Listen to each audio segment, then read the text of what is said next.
Brother, Papu is already late for prayers.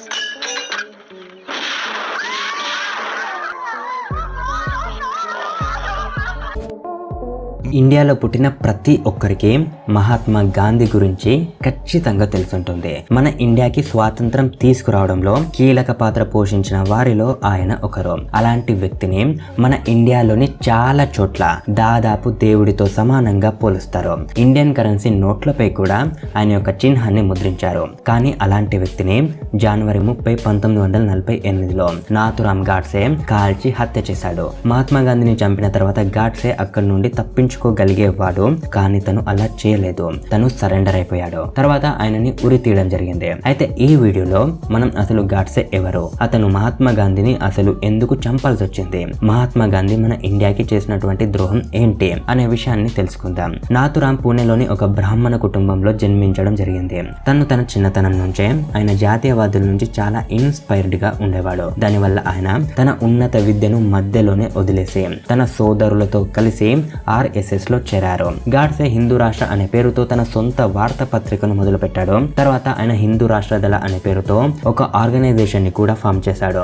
దాని లక్ష్యం స్వాతంత్రం కోసం పోరాడడం. ప్రారంభ రోజుల్లో గాడ్సే మహాత్మా గాంధీ ఫాలోవర్ గా ఉండేవాడు. Mahatma Gandhi civil disobedience movement మొదలు పెట్టినప్పుడు గాడ్సే దాంట్లో చాలా చురుగ్గా పాల్గొన్నారు. కానీ తర్వాత ఆయన మహాత్మా గాంధీని వ్యతిరేకించారు. మహాత్మా గాంధీ యొక్క అహింసావాదం హిందువులని బలహీనులుగా మరియు భయస్థులుగా మారుస్తుందని గాడ్సే దృఢంగా నమ్మేవారు. గాడ్సే తన దృష్టిలో మహాత్మా గాంధీని ఒక సామూహిక అంతకుడిగా భావించేవాడు. ఆయన ప్రకారం Gandhi is a true Muslim and anti Hindu in his political activities and positions. దేశంలో లక్షలాది ప్రజల ప్రాణాలని బలికొన్న ఇండియన్ పార్టీషన్ జరగడానికి మహాత్మా గాంధీ బాధ్యుడని భావించాడు. ఇప్పుడు పాకిస్తాన్ ని ఇస్తే కంప్లీట్ గా ముస్లింలని మొత్తం అక్కడికి పంపించి బ్రిటిష్ వాళ్ళు మనకి అంటించిన ఈ హిందూ ముస్లిం గొడవలని పూర్తిగా వైపౌట్ చేయాలి. కానీ అలా చేయలేదు. అలాగే ఇప్పుడు ఇండియాలో ముస్లింలు సోదర భావంతో బానే ఉన్నారు. పాకిస్తాన్ లేకుంటే ఆ పాకిస్తాన్ ముస్లింలు కూడా ఇండియాలో బాగుండేవాళ్ళు, మనకు శత్రు దేశం కూడా తయారయ్యేది కాదు. సో ఇంత మారణ హోమం సృష్టిస్తూ పాకిస్తాన్ ఇవ్వాల్సిన అవసరం ఏమొచ్చింది అని ఆయన ఆలోచించాడు. So the question comes in, అసలు గాడ్సే మహాత్మా గాంధీ గారి గురించి అలా ఎందుకు ఆలోచించేవారు, అసలు దాని వెనుక కారణాలు ఏమై ఉంటాయో తెలుసుకుందాం. నంబర్ 1, 1919లో అమృత్సర్లోని జలియన్వాలా బాగ్లో షూట్అవుట్ జరిగినప్పుడు మొత్తం దేశం బ్రిటిష్ కి వ్యతిరేకంగా ఆందోళనలు చేసింది. దానికి కారణమైనటువంటి జనరల్ డయాగ్నీని ఉరి తీయాలని అందరూ భావించారు. కానీ మహాత్మా గాంధీ ఆ ఆగ్రహాన్ని నిరాకరించారు. నంబర్ 2, కేరళలోని మోప్లాకి చెందిన ముసల్మాన్లు అక్కడ నివసించే 1500 హిందువులని చంపినప్పుడు మరియు సుమారు 2000 మంది హిందువులను ఇస్లాంలోకి కన్వర్ట్ చేసినప్పుడు దాన్ని గాంధీ కనీసం వ్యతిరేకించలేదు కూడా. నంబర్ 3, త్రిపుర సెషన్ ద్వారా నేతాజీ సుభాష్ చంద్రబోస్ ను హై మెజారిటీతో కాంగ్రెస్ ప్రెసిడెంట్ గా ఎలక్ట్ చేసినప్పుడు గాంధీ గారు దాన్ని స్వాగతించలేదు మరియు మహాత్మా గాంధీ సుభాష్ చంద్రబోస్ ని రాజీనామా చేయమని ఒత్తిడి చేశారు. నంబర్ 4, భారతదేశ పార్టీషన్ సమయంలో జమ్మూ కాశ్మీర్ హరి సింగ్ అనే రాజు పరిపాలనలో ఉండేది. అప్పుడు మహాత్మా గాంధీ జమ్మూ కాశ్మీర్ లో ముస్లింలు ఎక్కువగా ఉన్నారు కాబట్టి దాన్ని పరిపాలించేవారు కూడా ముస్లింస్ అయి ఉండాలి అని అన్నారు. నిజానికి ఈ విషయం మనకి సరైనది అనిపిస్తుంది. కానీ అదే సమయంలో భారతదేశంలో మరోవైపు అత్యధిక హిందూ జనాభా కలిగినటువంటి హైదరాబాద్ ని ఉస్మాన్ అలీ ఖాన్ అనే ముస్లిం రాజు పరిపాలిస్తున్నప్పుడు దానిని మాత్రం గాంధీ సపోర్ట్ చేశారు. దీన్ని చూసిన తర్వాత గాంధీ యొక్క ఒపీనియన్స్ అండ్ పాలసీస్ ధర్మంతో పాటు మారతాయని మనకు అర్థమైంది. నంబర్ 5, మహాత్మా గాంధీ ఢిల్లీలోని ఒక గుడిలో పూజ చేసే సమయంలో నమాజ్ చదివారు. ఆ సమయంలో అక్కడి పూజారులు, పండితులు మరియు ఎందరో హిందువులు దాన్ని తీవ్రంగా వ్యతిరేకించారు. కానీ గాంధీ ఆ విషయాన్ని సైడ్ లైన్ చేసేశారు. నంబర్ 6, ఈ విషయం మనందరికీ తెలిసే ఉంటుంది. స్వతంత్రం తర్వాత కాంగ్రెస్ కమిటీలో ప్రైమ్ మినిస్టర్ ఆఫ్ ఇండియాను ఎన్నుకునే ఓటింగ్ జరిగినప్పుడు ఆ సమయంలో 15లో 12 మంది కాంగ్రెస్ కమిటీ మెంబర్స్ సర్దార్ వల్లభాయ్ పటేల్ కి మద్దతుగా ఓట్ చేశారు. ఆయన మెజారిటీతో ప్రధాని అయి ఉండేవారు. కానీ గాంధీ సర్దార్ పటేల్ ని PM పదవి నుంచి తన పేరును విత్డ్రా చేసుకోమని ఒత్తిడి చేశారు. అలా ఇండియన్ ఐరన్ మ్యాన్ ని పక్కన పెట్టిన తర్వాత ఆయన యునానిమస్ గా జవహర్ లాల్ నెహ్రూని భారతదేశ ప్రధానిగా చేశారు. తర్వాత నెహ్రూ భారతదేశం కోసం ఎలాంటి మహోన్నతమైన నిర్ణయాలు తీసుకున్నారో మనందరికీ తెలుసు. ఆయన తను అనుకున్న అనుకున్నది సాధించేందుకు దీక్షలు ధర్నాలు లాంటివి చేసి ప్రజల్లో ఒత్తిడిని తీసుకొచ్చి అనుకున్నది పాటించేలా చేసేవారు. నంబర్ 7, జూన్ 14, 1947లో ఇండియన్ పార్టీషన్ యొక్క రిజల్యూషన్ రిజెక్ట్ అయ్యి ఉండేది. కానీ మహాత్మా గాంధీ ఇండియన్ పార్టీషన్ ని సపోర్ట్ చేశారు. ఒకవైపు మహాత్మా గాంధీ ఏం చెప్పేవారంటే, ఒకవేళ దేశం పార్టీషన్ జరిగితే వాళ్ళు వాళ్ళ లాస్ ప్రకారం దేశాన్ని నడుపుకోవాల్సి వస్తుంది. మరోవైపు అసలు నిజానికి దేశం పార్టీషన్ జరుగుతున్నప్పుడు లక్షలాది ప్రజలు ప్రాణాలు కోల్పోయారు. అయినప్పటికీ మహాత్మా గాంధీ ఆ విషయంలో సెక్యులరిజం పేరుతో ఏమీ చేయలేకపోయారు. నంబర్ 8, పార్టీషన్ జరిగిన తర్వాత డీల్ కి అనుగుణంగా భారత్ పాకిస్తాన్ కి 55 కోట్లు ఇవ్వాల్సి ఉంది. ఆ సమయంలో సర్దార్ వల్లభాయ్ పటేల్ 55 కోట్లను తన దగ్గర హోల్డ్ చేసుకున్నారు. ఆయన ఏమన్నారంటే, ఎప్పటి వరకు కశ్మీర్ భారత్ లో రిజర్వ్ అవ్వదో అప్పటి వరకు భారత్ పాకిస్తాన్ కి ఆ డబ్బులు చెల్లించదు అని. కానీ ఈ విషయం గాంధీకి నచ్చలేదు. దీన్ని వ్యతిరేకిస్తూ మహాత్మా గాంధీ ఎప్పటి వరకు ఈ డబ్బు పాకిస్తాన్ కి చేరదో అప్పటి వరకు నేను నిరాహార దీక్ష చేస్తాను అని చెప్పారు. ఆయన అలా పూర్తి దేశాన్ని పాకిస్తాన్ కి డబ్బు అందేదాకా ఒత్తిడి తీసుకొచ్చాడు. ఆయన చేసిన ఈ యాక్షన్ వల్ల భారతదేశం కాశ్మీర్ ని భారత్ లో రిజర్వ్ చేసుకోవడంలో బలహీనపడింది. ఈ కారణాల వల్ల గాడ్సే గాంధీ బ్రతికి ఉండడం దేశానికి అంత మంచిది కాదని భావించాడు. దానివల్లే ఆయన మహాత్మా గాంధీని హత్య చేశాడని అనుకోవచ్చు. నిజానికి గాడ్సే దృష్టికోణంలో చూస్తే ఆయన చేసింది అసలు తప్పేమి కాదు. అదే ఒక భారతీయుడిగా మరియు మనకి స్వాతంత్రం తీసుకొచ్చినటువంటి మహాత్మా గాంధీ యొక్క ఫాలోవర్ గా చూస్తే గాడ్సే చేసింది ఖచ్చితంగా తప్పే. పై కారణాలన్నీ విన్న తర్వాత గాడ్సే చేసింది అసలు తప్ప లేక కరెక్టా అన్న విషయం మీకే తెలియాలి. నేను జస్ట్ నా రీసెర్చ్ ని మాత్రమే ఈ వీడియోలో తెలపడం జరిగింది. ఈ వీడియో చూసిన తర్వాత మీకేమనిపించిందో కమెంట్ సెక్షన్ లో కమెంట్ చేసి తెలపండి. మీరు ఎలాంటి కమెంట్ చేసినా నేను స్వాగతిస్తాను. అలాగే మీకు ఈ వీడియో నచ్చితే వీడియోని ఖచ్చితంగా లైక్ చేయండి. అలాగే మీరు మన ఛానల్ కి కొత్తగా వచ్చినట్లయితే ఛానల్ ని సబ్స్క్రైబ్ చేసుకోండి. ప్రస్తుత కాలంలో పౌడర్ అండ్ మేకప్ కిట్స్ గురించి తెలియని వారంటూ ఎవ్వరు ఉండరు. కానీ ఫ్రెండ్స్, మీరు ఎప్పుడైనా ఈ మేకప్ కిట్స్ ని మరియు పౌడర్స్ ని ఎలా తయారు చేస్తారో అనే విషయం గురించి ఆలోచించారా? ఇంతకు ముందు మగవారు మరియు ఆడవారు ఈ మేకప్ కిట్స్ ని మరియు పౌడర్స్ ని ఫంక్షన్స్ లో మాత్రమే ఉపయోగించేవారు. కానీ ప్రస్తుత కాలంలో టిక్ టాక్, ఇన్స్టాగ్రామ్ వచ్చిన తర్వాత ప్రతి ఒక్కరూ వీటిని ఏదో డైలీ మెసేజ్ లా ఉపయోగిస్తున్నారు. ఈ మేకప్ కిట్ సాయంతో దయ్యంలా కనిపించే అమ్మాయిలు కూడా ఇన్స్టాగ్రామ్ లో దీపిక పడుకొనేలా కనిపిస్తున్నారు. అయితే ఫ్రెండ్స్, ఈ రోజు వీడియోలో మనం ఈ మేకప్ కిట్స్ ని ఎలా తయారు చేస్తారు అన్న విషయం గురించి తెలుసుకుందాం. మనం మొదటిగా పాండ్స్ పౌడర్ మేకింగ్ ప్రాసెస్ గురించి మాట్లాడుకుందాం. ఎండాకాలంలో ఎండల వల్ల మనకి చెమట పట్టే, దాని వల్ల బాడీ మొత్తం బ్యాడ్ స్మెల్ రావడం మొదలవుతుంది. దీన్ని తగ్గించడానికి చాలా మంది పాండ్స్ పౌడర్ ని ఉపయోగిస్తూ ఉంటారు. దాని వల్ల బాడీ ఫ్రెష్ గా మరియు స్మూత్ గా ఉంటుంది. దీన్ని తయారు చేయడానికి ముందుగా పెద్ద పెద్ద గుహల నుండి సాఫ్ట్ స్టోన్స్ ని తీస్తారు. ఈ సాఫ్ట్ స్టోన్స్ సాధారణమైన రాళ్ళ లాంటివి కాదు. వీటిలో క్లోరైడ్, కార్బోనేట్ మరియు టాల్క్ అనబడే ఎలిమెంట్స్ ఉంటాయి. దీని నుండి తయారు చేయబడే పౌడర్స్ ని టాల్కమ్ పౌడర్ అన్న పేరుతో కూడా పిలుస్తారు. అయితే గుహల నుండి తీసినటువంటి ఈ రాళ్లను మనుషుల సహాయంతో ట్రక్స్ లో నింపి వాటిని ఫ్యాక్టరీకి తరలిస్తారు. ఇక్కడ ముందుగా వీటిని కన్వేయర్ బెల్ట్ పైన వేసి వీటి నుండి వేస్ట్ స్టోన్స్ ని వేరు చేస్తారు. ఆ తర్వాత వీటిని గ్రైండింగ్ మిషన్ లో వేసి చిన్న చిన్న ముక్కలుగా విరగొడతారు. అలా విరగొట్టినటువంటి రాళ్ళని డ్రమ్ లా కనిపించే ఈ గ్రైండింగ్ మిషన్ లో వేసి పౌడర్ రూపంలోకి మారుస్తారు. అయినప్పటికీ కూడా అందులో కొన్ని రాళ్ళు మిగిలిపోతాయి. కాబట్టి ఆ రాళ్లను కూడా వేరు చేయడానికి ఈ పౌడర్ ని ఇంకొక మిషన్ లో వేస్తారు. ఈ మిషన్ లో పౌడర్ ని మరియు చిన్న చిన్న రాళ్ళని వేరు చేయడం జరుగుతుంది. ఆ తర్వాత ఈ పౌడర్ ని బస్తాలలో ప్యాక్ చేసి వేరే యూనిట్ కి పంపిస్తారు. ఆ యూనిట్ లో ఈ పౌడర్ కి బ్లాక్ కోల్, ఫ్రేగ్రెన్స్ యాడ్ చేసి మిక్స్ చేయడం జరుగుతుంది. ఆ తర్వాత ఈ పౌడర్ ని ప్యాక్ చేస్తున్నటువంటి డబ్బాలని కన్వేయర్ బెల్ట్ పై వేసి మూవ్ చేస్తారు. ఇక్కడ ఒక ఆటోమేటిక్ మిషన్ డబ్బాలలో ఎంత శాతం పౌడర్ ని వేయాలో అంత వేసి ఆ పౌడర్ డబ్బాలను ముందుకు పంపుతుంది. ఆ తర్వాత ఒక మిషన్ ఈ పౌడర్ డబ్బాలకి క్యాప్ ని పెట్టి ప్యాకింగ్ జోన్ కి పంపిస్తుంది.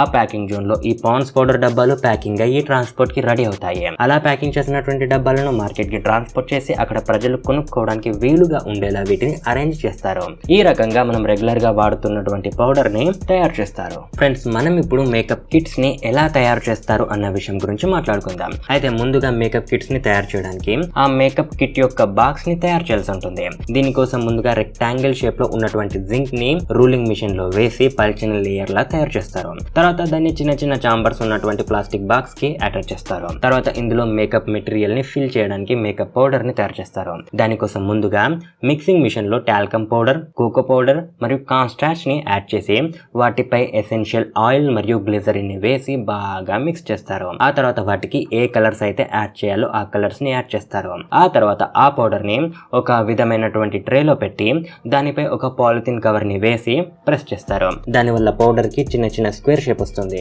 అలా అన్ని కలర్ల పౌడర్స్ ని చిన్న చిన్న బాక్సెస్ లా తయారు చేస్తారు. ఆ తర్వాత ఈ బిస్కెట్స్ ని మేకప్ కిట్ లో అరేంజ్ చేయబోయే ముందు అవి అప్లై చేయడానికి బ్రషెస్ ని తయారు చేస్తారు. దీని తర్వాత మేకప్ కిట్స్ ని ఒక కన్వేయర్ బెల్ట్ పై వేసి దాంట్లో ఒక సీక్రెట్ సొల్యూషన్ వేస్తారు. ఆ తర్వాత దానిపై డిఫరెంట్ కలర్స్ ని అరేంజ్ చేస్తారు. ఈ రకంగా మేకప్ కిట్స్ తయారవుతాయి. ఫ్రెండ్స్, ఈ వీడియోలో మనం లాస్ట్ గా అలోవెరా క్రీమ్ ని ఎలా తయారు చేస్తారో తెలుసుకుందాం. ఎవరైతే ఈ మేకప్ కిట్స్ ని మరియు పౌడర్స్ ని వాడతారో వారి యొక్క ఫేస్ ని వాష్ చేసుకోవడానికి అలోవెరా క్రీమ్స్ ని కూడా వాడుతుంటారు. దానివల్ల వారి యొక్క ఫేస్ గ్లో అండ్ సాఫ్ట్ గా ఉంటుంది. ఎందుకంటే వీటిలో amino acids, minerals, vitamins, carbohydrates, hormones మరియు బయో యాక్టివ్ సబ్స్టెన్సెస్ ఉంటాయి. వీటి వల్ల ఫేస్ పై బ్లాక్ డాట్స్, పింపుల్స్ వంటివి రాకుండా ఉంటాయి. మరియు ఫేస్ కూడా ఎక్కువసేపు సాఫ్ట్ అండ్ గ్లోరియస్ గా ఉంటుంది. ఈ అలోవెరా క్రీమ్స్ తయారు చేయడానికి ముందుగా కలబంద ఫార్మ్స్ నుండి వాటి యొక్క ఆకులను ట్రక్ లో లోడ్ చేసి ఫ్యాక్టరీకి తీసుకెళ్తారు. వాటిని ఫ్యాక్టరీకి తీసుకొచ్చిన తర్వాత ముందుగా వాటర్ లో వేసి వాటిని వాష్ చేస్తారు. దానివల్ల వాటికి ఉన్నటువంటి మట్టి మరియు వేస్ట్ మెటీరియల్స్ ఏమన్నా ఉంటే తొలగిపోతాయి. ఆ తర్వాత వీటిని కన్వేయర్ బెల్ట్ పై వేసి ముందుకు పంపుతారు. అక్కడ ఈ అలోవెరా లీవ్స్ లో వేస్ట్ మెటీరియల్ ని కట్ చేసి తీసేస్తారు. అంటే అక్కడ వీటిపై ఉన్నటువంటి పచ్చదనాన్ని తీసేసి లోపల ఉన్నటువంటి ఒరిజినల్ అలోవెరాని వేరు చేస్తారు. ఆ తర్వాత మ్యాన్ పవర్ తో వీటిని ఒక్కొక్కటిగా తీసి బకెట్ లో వేసి వాటిని వేరు చేస్తారు. ఆ తర్వాత వీటిని ఒక పెద్ద ట్రేలో వేసి ఒక పేస్ట్ రూపంలోకి మారుస్తారు. తర్వాత ఒక కంటైనర్ లో వేసి దాన్ని వేడి చేస్తారు.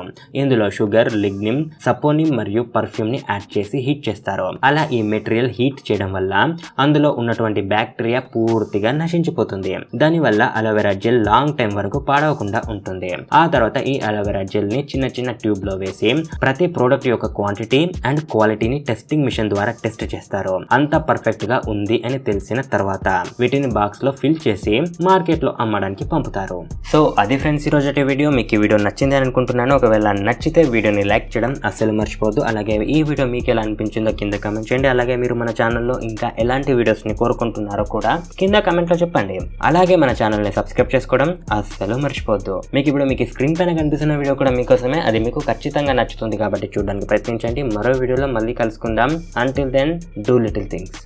మనలో ప్రతి ఒక్కరూ మన జీవితంలో ఒక్కసారైనా జలకన్యల గురించి వినే ఉంటాము. ఈ జలకన్యల గురించి ఒక్కొక్కరు ఒక విధంగా చెప్తారు. ఫారినర్స్ ఈ జలకన్యలను రాక్షసులుగా వర్ణిస్తారు. అదే విధంగా ఇండియాలో ఈ జలకన్యలను దేవతలుగా పూజిస్తారు. మన ఇతిహాసాలలో కూడా ఎన్నో చోట్ల ఈ జలకన్యల యొక్క ప్రస్తావన ఉంటుంది. అయితే మన చరిత్ర ప్రారంభం నుండి మొదలుకొని ప్రస్తుత కాలం వరకు చాలా మంది ఈ జలకన్యలను చూసామంటూ చెప్తుంటారు. ఈ మిస్టికల్ బీయింగ్స్ అనగా జలకన్య యొక్క శరీరం సగం చేప మరియు సగం అమ్మాయి వలె ఉంటుంది.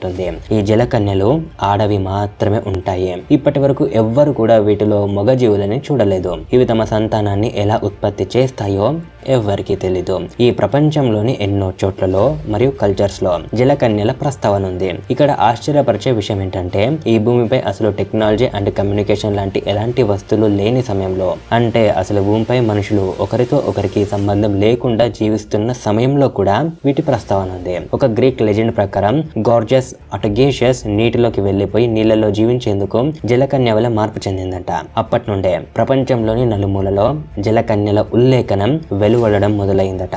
సాధారణంగా ఈ జలకన్యలు సేలర్స్ అంటే నావికుల చేత గుర్తించబడతాయి. కానీ వేరు కల్చర్స్ అండ్ వాటి స్వభావాలని బట్టి వీటిని వర్ణన చేస్తారు. అయితే మనం ఈ రోజటి ఈ వీడియోలో జలకన్యలకు సంబంధించినటువంటి రహస్యాత్మక విషయాల గురించి స్పష్టంగా తెలుసుకుందాం. 1949లో కెప్టెన్ జాన్ స్మిత్ తను రాసుకున్నటువంటి పుస్తకంలో జలకన్యను చూశానని, ఆ జలకన్య చూడ్డానికి అప్సరసలకి ఏమాత్రం తగ్గని విధంగా ఉంటుందని చెప్పుకొచ్చాడు. ఒక పెయింటింగ్ కూడా వేశాడు. అయితే ఈ ఉల్లేఖనం తర్వాత ప్రపంచంలోని చాలా మంది సముద్ర జీవులైనటువంటి బ్లూ వేల్ వంటి జీవులు సముద్ర గర్భంలో చాలా లోతైన ప్రాంతాల్లో విహరిస్తూ ఉంటాయి. కావున వాటికి జలకన్యలు కనిపించే అవకాశం ఉంది. అందుచేతనే సముద్ర జీవులైనటువంటి బ్లూ వేల్ మనుషులతో స్నేహపూర్వకంగా వ్యవహరిస్తాయి అని వివిధ రకాలైనటువంటి థియరీలను ఏర్పరచడం మొదలుపెట్టారు. అయితే మన పూర్వీకులు కూడా ఈ జలకన్యల ఉపస్థితిని నమ్ముతూ వచ్చారు. ఎన్నో ప్రాచీన కథలలో కూడా జలకన్యల ఉల్లేఖనం ఉంటుంది. దీని కారణంగానే అన్ని సభ్యతల మనుషులు జలకన్యల ఉనికిని నమ్ముతారు. ఇక్కడ ఇంట్రెస్టింగ్ విషయం ఏంటంటే మనకు కంబోడియన్ మరియు థాయిలాండ్ వర్షన్ రామాయణంలో జలకన్యల ప్రస్తావన చూడ్డానికి లభిస్తుంది. రావణుడు సీతాదేవిని అపహరించుకొని లంకకు తీసుకుని వెళ్ళినప్పుడు సీతాదేవిని వెనక్కి తీసుకుని వచ్చే ప్రయత్నంలో హనుమంతుడు మరియు రామ లక్ష్మణులు వానర సైన్యంతో సముద్రంపై వారధిని నిర్మించారు. అయితే కొన్ని చోట్ల రామసేతు నిర్మాణం కేవలం 5 రోజుల్లో చేపట్టారు అనే విషయాన్ని చెబితే మరికొన్ని చోట్లలో రామసేతు కేవలం 2 రోజుల్లోనే నిర్మించారు అన్న విషయం చెప్పడం జరిగింది. అయితే వారధి నిర్మాణ సమయంలోనే అక్కడ మరికొన్ని ఆశ్చర్యభరితమైన విషయాలు కూడా జరిగాయి. అదేంటంటే రావణుని సేవికైనటువంటి సువర్ణ మత్స్య అను జలకన్య రావణుని ఆదేశాల మేరకు రాత్రి సమయాల్లో వంతెన నిర్మాణంలో ఉపయోగిస్తున్న ఒక్కొక్క రాయిని మాయం చేస్తూ ఉండేది. ఈ ఘటన ఇంచుమించు 3 రోజుల వరకు కొనసాగింది. అయితే ముందుగా వారధి నిర్మాణంలో ఉపయోగిస్తున్నటువంటి రాళ్లు ఎలా అదృశ్యమవుతున్నాయి అనే విషయం ఎవ్వరికి అర్థం కాలేదు. కావున హనుమంతుడు ఈ రోజు రాత్రి నిద్రపోకుండా అక్కడేం జరుగుతుంది అనే విషయాన్ని తెలుసుకునేందుకు వంతెన దగ్గరనే పహారా కాశాడు. అప్పుడే కొంత సమయానికి హనుమంతుడు ఆ జలకన్యని గుర్తించి రెడ్ హ్యాండెడ్ గా పట్టుకున్నాడు. స్వర్ణమత్స్య జలకన్య హనుమంతుని దివ్యత్వాన్ని మరియు తేజస్సుని చూసి ఎంతగా ఆకర్షితురాలయ్యిందంటే మొదటి చూపుల్లోనే హనుమంతుణ్ణి ప్రేమించసాగింది. ఇప్పుడు మనం దాన్ని లవ్ అట్ ఫస్ట్ సైట్ అంటాం. కానీ శ్రీ ఆంజనేయుడు బాల బ్రహ్మచారి. అతని ప్రతి అడుగులోనూ ఆ శ్రీరామచంద్రుడే నిండిపోయి ఉంటాడు. స్వర్ణమత్స్య జలకన్య హనుమంతుని రూపాన్ని చూసి ఆకర్షితురాలై ప్రేమించడంతో హనుమంతుడి మాటలు విన్న తర్వాత స్వర్ణమత్స్య జలకన్య రామవారధికి ఏ మాత్రం అడ్డుపడలేదు. ఈ కథ కంబోడియన్ మరియు థాయిలాండ్ వర్షన్ రామాయణంలో నిక్షిప్తమై ఉంది. మరియు స్వర్ణమత్స్య జలకన్య యొక్క చిత్రాలు నేటికి కూడా కంబోడియా మరియు థాయిలాండ్ దేశాల్లో అనేక చోట్ల చూడడానికి లభిస్తాయి. వీరు స్వర్ణమత్స్య జలకన్య చిత్రాన్ని అనేక చోట్లలో ఉంచడానికి గల కారణం ఈ దేశపు ప్రజలు స్వర్ణమత్స్య జలకన్యని అదృష్ట దేవతగా భావిస్తారు. హిందూయిజంలో జలకన్యల ప్రస్తావన ఇక్కడ నుండే మొదలైంది. కానీ జలకన్యలు ఉన్నాయి అనే ప్రగాఢ నమ్మకం 1 జనవరి 1494న క్రిస్టోఫర్ కొలంబస్ చేసినటువంటి ప్రతిపాదన వల్ల మరింత బలోపేతం అయ్యింది. ఎక్స్ప్లోరర్ క్రిస్టోఫర్ కొలంబస్ ఆయన డైరీలో రాసుకున్నటువంటి విషయాలు మొత్తం ప్రపంచాన్ని ఆశ్చర్యపరిచేదిగా ఉన్నాయి. ఆయన తన డైరీలో రాసుకుంది ఏంటంటే 1443లో డామస్ నుండి సముద్ర మార్గం నుండి ప్రయాణిస్తున్నప్పుడు సముద్రం మధ్యలో 3 జలకన్యలు కనిపించాయట. ఈ జలకన్యలు సగం స్త్రీ శరీరాన్ని కలిగి ఉండి మరి సగం చేప శరీరాన్ని కలిగి ఉన్నాయట. అంతేకాకుండా ఈయన చెప్పినటువంటి మరో ముఖ్యమైన విషయం ఏంటంటే చరిత్రలో ఇతిహాసకారులు చెప్పిన విధంగా ఈ జలకన్యలు చూడ్డానికి ఎంతో సుందరంగా కాకుండా మనల్ని భయపెట్టే విధంగా ఉన్నాయట.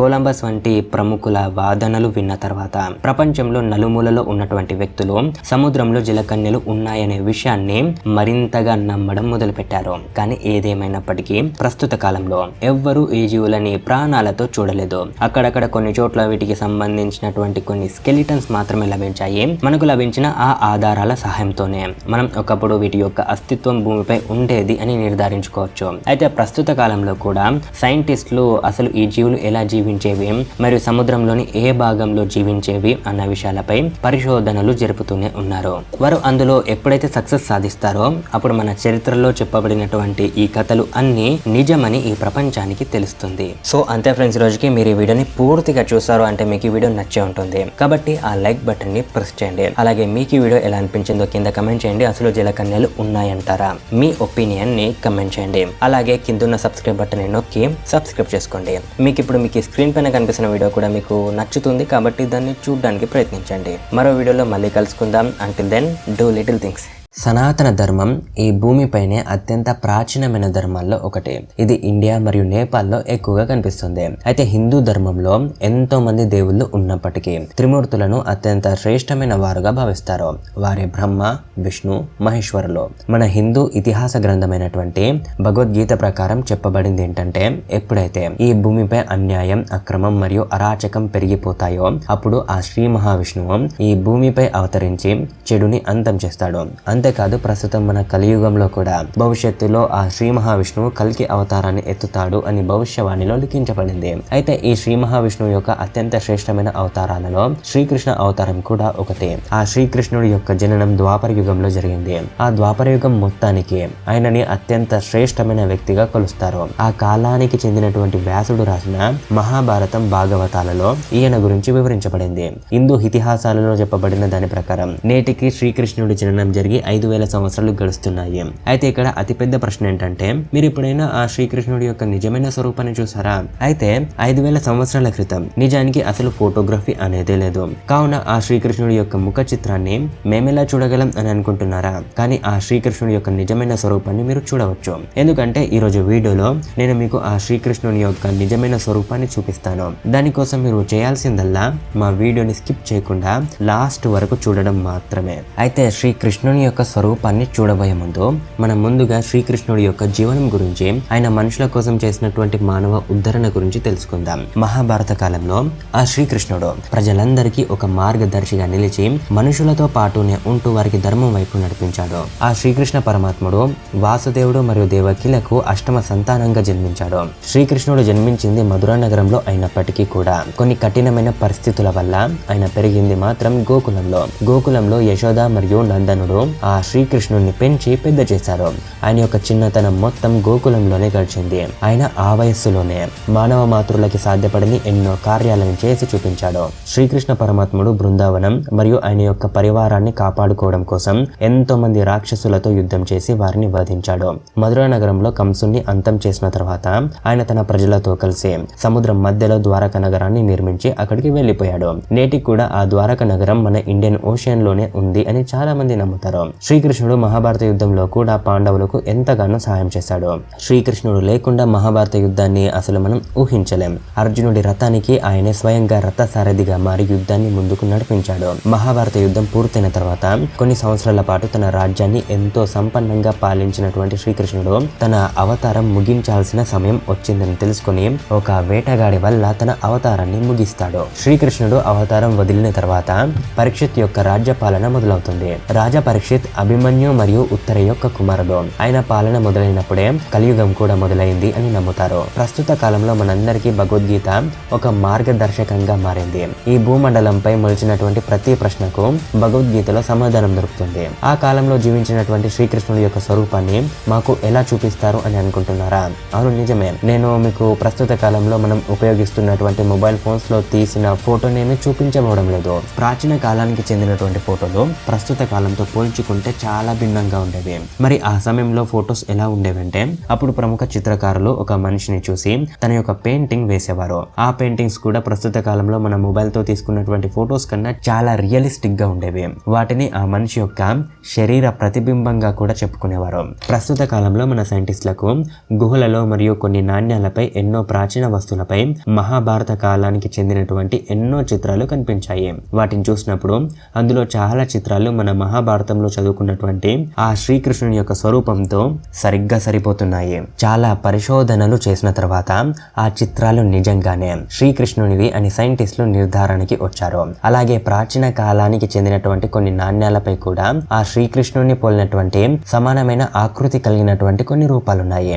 దానిపై ఆయన యొక్క చేతిలో సుదర్శన చక్రం మరియు తలపై నెమలి పింఛం క్లియర్ గా కనిపిస్తున్నాయి. మన ప్రాచీన పుస్తకాల్లో ఎన్నో హ్యాండ్ పెయింటింగ్స్ ఉన్నాయి. అవి సుమారు 5,000 సంవత్సరాల నాటివి. అందులో కూడా మనకి ఎన్నో శ్రీకృష్ణుని యొక్క చిత్రాలు చూడడానికి కనిపిస్తాయి. అయితే వీటన్నింటినీ నిజమని నిరూపించే ఒక ప్రూఫ్ మాత్రం మధురలోని ఒక స్తూపంలో ఉంది. ప్రస్తుతం కూడా మధురా నగరంలో ఉన్నటువంటి ఒక గుడిలో ఉన్న ఒక స్తూపంలో శ్రీకృష్ణుడు మరియు ఆయన యొక్క తండ్రి అయినటువంటి వాసుదేవుని యొక్క చిత్రాలు స్పష్టంగా చెక్కబడ్డాయి. ఈ రోజు కూడా చాలా మంది ఆ శ్రీకృష్ణుడు మధురకు వచ్చి వెళ్తుంటారు అని నమ్ముతారు. నిజం చెప్పాలంటే ఆ శ్రీకృష్ణుడు స్వయంగా మన పక్కనే వచ్చి నిలబడినా మనం ఆయన్ని గుర్తుపట్టలేము. ఎందుకంటే ఆయన యొక్క వాస్తవిక స్వరూపం ఏంటి అన్న విషయం మనకు తెలియదు. ప్రస్తుతం ఉన్నటువంటి ఈ శిల్పాలు శ్రీకృష్ణుని యొక్క అసలైన రూపాలు అని మనం ఖచ్చితంగా చెప్పగలం. ఎందుకంటే ఇవి కేవలం మన దేశంలో మాత్రమే కాదు, ప్రపంచ వ్యాప్తంగా నలుమూలల్లోనూ విస్తరించబడి ఉన్నాయి. ఇందులో చాలా చిత్రాలు మరియు శిల్పాలు ఆ శ్రీకృష్ణుని కాలానికి చెందినవి. ఇలాంటివి కొన్ని రాతిపై చెక్కినటువంటి శిల్పాలను పరిశీలించినప్పుడు సైంటిస్టులకు కూడా ఇవి 5,000 నుండి 6,000 సంవత్సరాల మధ్య కాలానికి చెందినవి అని తెలిసింది. అంటే సరిగ్గా శ్రీకృష్ణుని కాలానికి చెందినవన్నమాట. ఈ చిత్రాన్ని చూసినప్పుడు ఆ భగవాన్ శ్రీకృష్ణుడు ఎలా కనిపించేవాడు అన్న విషయం మనకి క్లియర్ గా అర్థమవుతుంది. ఇంకా పర్టికులర్ గా చెప్పాలంటే ఆ శ్రీకృష్ణుడు ఈ ప్రపంచంలోని ప్రతి అణువులోనూ ఉంటాడు. ఆయన చెప్పినటువంటి భగవద్గీతని చదివినప్పుడు ప్రతి పదంలోనూ ఆ శ్రీకృష్ణుడు మనకి స్వయంగా కనిపిస్తాడు. ఎందుకంటే నిత్యం ఆ శ్రీకృష్ణుడిని స్మరిస్తూ భగవద్గీత పారాయణ చేస్తూ ఉంటే వారితోనే ఆ శ్రీకృష్ణుడు ఉంటాడు. ఆయన ఎప్పుడు నమ్మిన వారితో తోడుగానే ఉంటాడు. ఆయనని మనం స్వయంగా చూడనప్పటికీ మన జీవితంలో జీవితంలో జరిగే కొన్ని అద్భుతాలతో ఆయన మనతోనే ఉన్నాడు అన్న విషయం మనకి అర్థమవుతుంది. సో ఫ్రెండ్స్, శ్రీకృష్ణుడి యొక్క వాస్తవికతను తెలుపుతూ చేసినటువంటి మా ఈ వీడియో మీకు ఎలా అనిపించిందో కమెంట్ సెక్షన్ లో కమెంట్ చేసి తెలపండి. అలాగే మీకు ఈ వీడియో నచ్చితే వీడియోని లైక్ చేయడం అసలు మర్చిపోద్దు. అలాగే ఛానల్ ని కొత్తగా వచ్చినట్లయితే ఛానల్ ని సబ్స్క్రైబ్ చేసుకోండి. మీకు ఇప్పుడు మీకు స్క్రీన్ పైన కనిపిస్తున్న వీడియో కూడా మీకోసమే, అది మీకు ఖచ్చితంగా నచ్చుతుంది కాబట్టి చూడడానికి ప్రయత్నించండి. మరో వీడియోలో మళ్ళీ కలుసుకుందాం. Until then do little things. Mahabharata యుద్ధం పూర్తయిన తర్వాత పాండవులు 36 సంవత్సరాల పాటు హస్తినాపురిని పాలించారు. పాండవులు హస్తినాపురిని పాలిస్తున్న సమయంలోనే శ్రీకృష్ణుడు మరియు బలరాముడు తమ దేహాలని వదిలేశారు. ఈ ఘటనను చూసిన తర్వాత పాండవులు మరియు ద్రౌపది తమ శరీరాలతోనే స్వర్గానికి వెళ్ళాలి అని నిర్ణయించుకున్నారు. పాండవులు మరియు ద్రౌపది స్వర్గానికి చేరుకోవాలి అని బయలుదేరారు. కానీ వీళ్ళందరూ స్వర్గానికి చేరుకోలేకపోయారు. ఈ 5 పాండవుల్లో కేవలం ధర్మరాజు మాత్రమే స్వర్గానికి చేరుకోగలిగాడు. అయితే ఆయన అక్కడికి చేరుకునేటప్పటికి దుర్యోధనుడు ముందుగానే అక్కడ ఉంటాడు. అయితే ఇక్కడ ప్రతి ఒక్కరి మనసులో వచ్చే ఒక అతిపెద్ద ప్రశ్న ఏంటంటే, పంచ పాండవులు 5 ఎప్పుడు ధర్మ మార్గంలోనే నడిచారు. కానీ వారిలో ప్రతి ఒక్కరికి స్వర్గం ప్రాప్తించలేదు. కేవలం యుధిష్ఠిరుడు అంటే ధర్మరాజు ఒక్కడు మాత్రమే స్వర్గానికి చేరుకోగలిగాడు. అలాగే మహాభారతంలో మెయిన్ విలన్ అయిన దుర్యోధనుడు ఆల్రెడీ అక్కడ ఉన్నాడు. అయితే ఫ్రెండ్స్, ఈ రోజు వీడియోలో మనం అసలు పాండవులు ఎలా చనిపోయారు, కేవలం ధర్మరాజు మాత్రమే స్వర్గానికి ఎందుకు చేరుకున్నాడు అన్న విషయాల గురించి తెలుసుకుందాం. 18 రోజుల పాటు రక్తం ఏరులే పారుతూ మరణ ఘోషలతో ఆహాకారపు అధికారం కోసం మొదలైనటువంటి మహాభారత యుద్ధం ధర్మ స్థాపన కోసం దుర్యోధనుడి అంతంతో పూర్తయింది. ఈ మహాభారత యుద్ధాన్ని మన ఇతిహాస పురాణాల్లోనే అత్యంత దారుణమైన యుద్ధంగా చెప్పుకుంటారు. ఈ యుద్ధంలో తమ కుమారులను కోల్పోయినటువంటి ధృతరాష్ట్రుడు మరియు గాంధారి హస్తినాపురి కోటలో ఉండలేక తమ ఆఖరి రోజులను అడవుల్లో గడిపేందుకు వెళ్లిపోతారు. అదే సమయంలో మరోవైపు భగవాన్ శ్రీకృష్ణుడి యొక్క యాదవ వంశం కూడా మెల్లమెల్లగా నశించిపోయింది. శ్రీకృష్ణుడు కూడా తను వచ్చినటువంటి కార్యం పూర్తయింది కాబట్టి తన బొటన వేలికి ఒక వేటగాడు వేసినటువంటి బాణం కారణంగా తన అవతారాన్ని చాలిస్తాడు. అదే సమయంలో పంచ పాండవులు కూడా హస్తినాపురిని ఎంతో శాంతియుతంగా సిరి సంపదలతో పరిపాలిస్తున్నారు. ఇలా 36 సంవత్సరాల పాటు హస్తినాపూర్ను పాలించిన తర్వాత పాండవులకు కూడా తాము వచ్చినటువంటి కార్యం పూర్తయింది అని అర్థమైంది.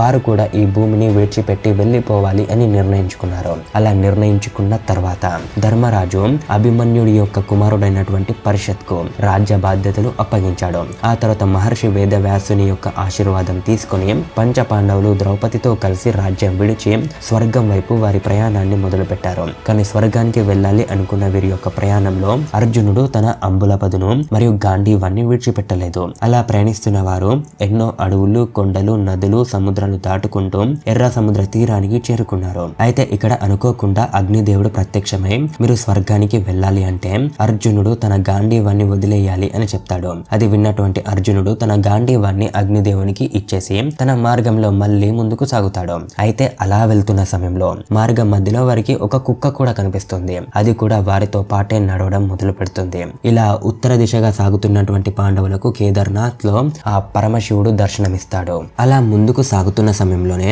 బద్రీనాథ్ లో వారికి సరస్వతి నది కనిపిస్తుంది. అయితే అక్కడ ద్రౌపదికి ఆ నది దాటడం కొంచెం కష్టంగా మారుతుంది. అప్పుడు భీముడు ఆ నదికి అడ్డంగా ఒక పెద్ద బండరాయిని వేస్తాడు. ఆ రాయి సహాయంతో ద్రౌపది సరస్వతి నదిని దాటుతుంది. అయితే భీముడు వేసినటువంటి ఆ రాయి ప్రస్తుతం కూడా సరస్వతి నది దగ్గర మనకి కనిపిస్తుంది. అలా వెళ్తున్న సమయంలో మొదటగా ద్రౌపది అలసటతో కింద పడిపోతుంది. అప్పుడు ద్రౌపది అలా ఎందుకు పడిపోయింది అని భీముడు ధర్మరాజుని అడిగినప్పుడు ధర్మరాజు ద్రౌపది మన పంచ పాండవులకి భార్య అయినప్పటికీ అర్జునుడిని ఎక్కువ ప్రేమగా చూసుకునేది, అందుకే తను అలా పడిపోయింది అని చెప్తాడు.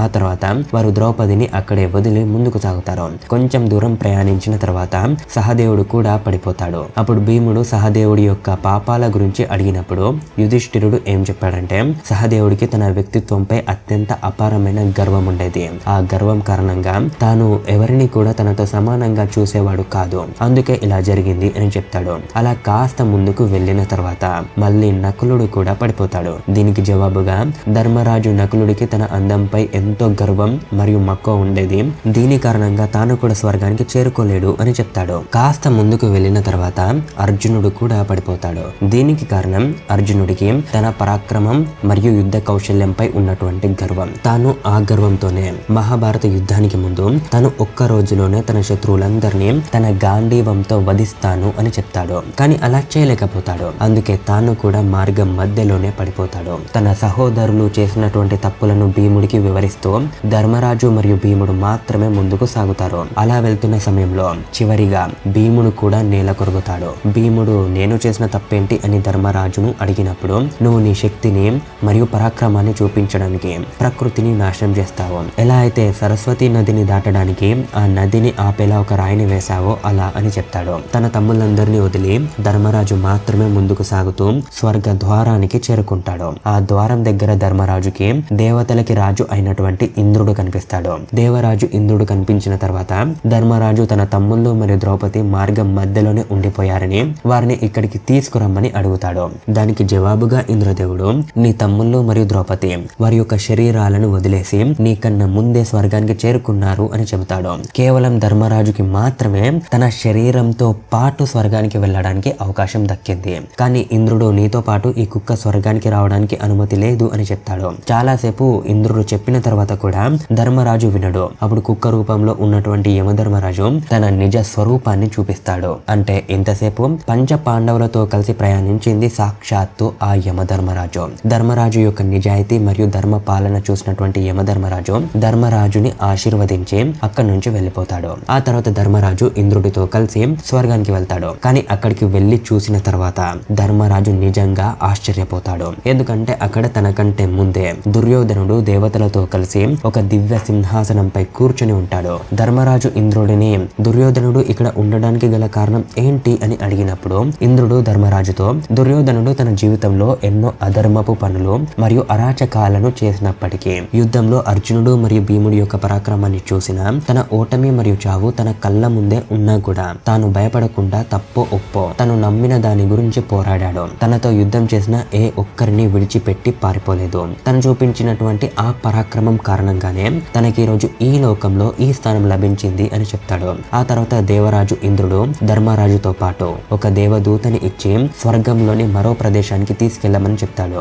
ధర్మరాజు ఆ దేవతతో కలిసి ఒక మార్గం గుండా ముందుకు సాగుతాడు. అలా వెళ్తున్న సమయంలో ధర్మరాజు చుట్టూ ఆత్మ ఘోషలు మరియు కుళ్ళిన శరీరాల యొక్క వాసన వస్తూ ఉంటుంది. ఇదంతా ఏంటి, నన్ను స్వర్గానికి తీసుకెళ్లకుండా ఎక్కడికి తీసుకెళ్తున్నావు అని ధర్మరాజు దేవదూతని అడిగినప్పుడు స్వయంగా ఇంద్రదేవుడు ప్రత్యక్షమై ధర్మరాజా మీరు అశ్వత్థామ చనిపోయాడు అని ఒక అబద్ధపు వార్తను చెప్పి నమ్మించి గురుద్రోణుడి వధకు కారణమయ్యారు.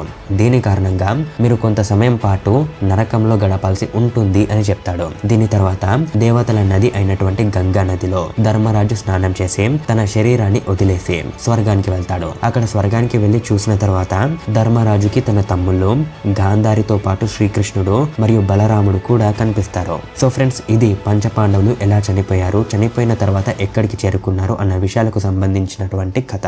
ఈ స్టోరీ మీకు ఎలా అనిపించిందో కమెంట్ సెక్షన్ లో కమెంట్ చేసి తప్పకుండా తెలపండి. ఒకవేళ మీకు ఈ వీడియో నచ్చితే వీడియోని లైక్ చేయడం అస్సలు మర్చిపోవద్దు. అలాగే ఈ వీడియోని ఈ టాపిక్ పై ఇంట్రెస్ట్ ఉన్న మీ ఫ్రెండ్స్ అండ్ ఫ్యామిలీకి షేర్ చేయండి. అలాగే మన ఛానల్ ని సబ్స్క్రైబ్ చేసుకోవడం అస్సలు మర్చిపోవద్దు. మీకు ఇప్పుడు మీకు స్క్రీన్ పైన కనిపిస్తున్న వీడియో కూడా మీకోసమే. అది మీకు ఖచ్చితంగా నచ్చుతుంది కాబట్టి చూడడానికి ప్రయత్నించండి. మరో వీడియోలో మళ్ళీ కలుసుకుందాం. Until then do little things.